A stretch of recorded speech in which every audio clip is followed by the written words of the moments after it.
Hey guys, I'm coming at you today from the dim glow of my apocalypse storeroom. And if you'd ever spend any amount of time hanging out around other people that prepare, or even watching YouTube videos about preparedness and self-sufficiency and survivalism or homesteading or pretty much any of that, you'll probably come across some interesting characters, to say the least, and they come in many shapes and forms. But one that I'm sure you guys, especially for those of you guys that actually make videos also and don't just watch them, one of the ones that you'll come across frequently is the what-iffer. And if you've made videos, you probably already know exactly what I'm talking about. But the what-iffer is basically someone who takes any scenario, no matter how well prepared you are for it, and just basically says, well, what if? And then thus proving your preparations are totally worthless and a waste of time. Like if when I say I have 10 years of toothbrushes, they're like, what about if the crisis lasts 11 years? And you're like, I don't know. Or if my entire house is bulletproof, like, well, what are you going to do when the mobs burn you out? It's like, all right. And it's like, if I have a bulletproof vest and a bulletproof helmet and bulletproof shoes, they're like, what if you shoot you in the balls? And they're like, all right, I've got a bulletproof codpiece too. And they're like, what if the bullet bounces around in there and it would have passed right through, but because you've got your codpiece on now, it kills you?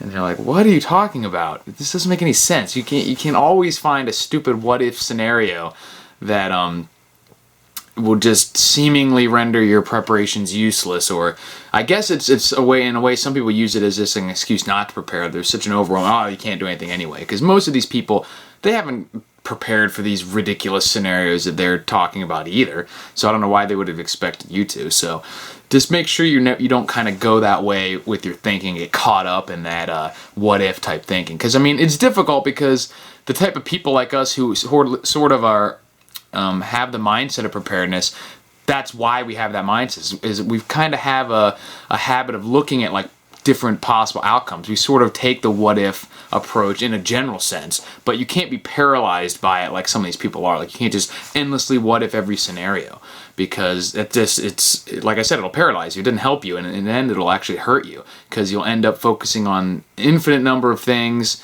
and not really being prepared, or not being prepared in the areas that you should. So just don't be like that. Don't be a what-iffer. Focus on doing without systems of support.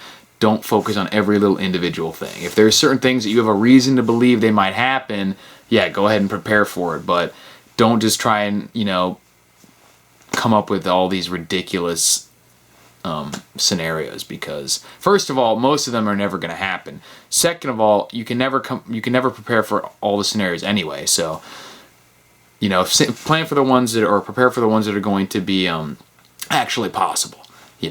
And to all the what-ifers out there who are commenting on my videos, I've got news for you. You're gonna die. We're all gonna die one day. So live your life, be prepared, but don't go crazy about it, alright? And this is coming from someone who's standing in their apocalypse storeroom telling you not to be crazy, alright? So relax. See you later.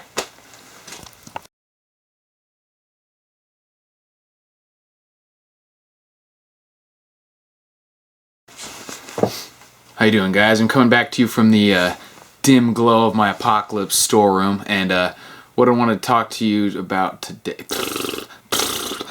Here's what happens when you don't have a script. You just have to improvise and it doesn't always go right. That's what exercise.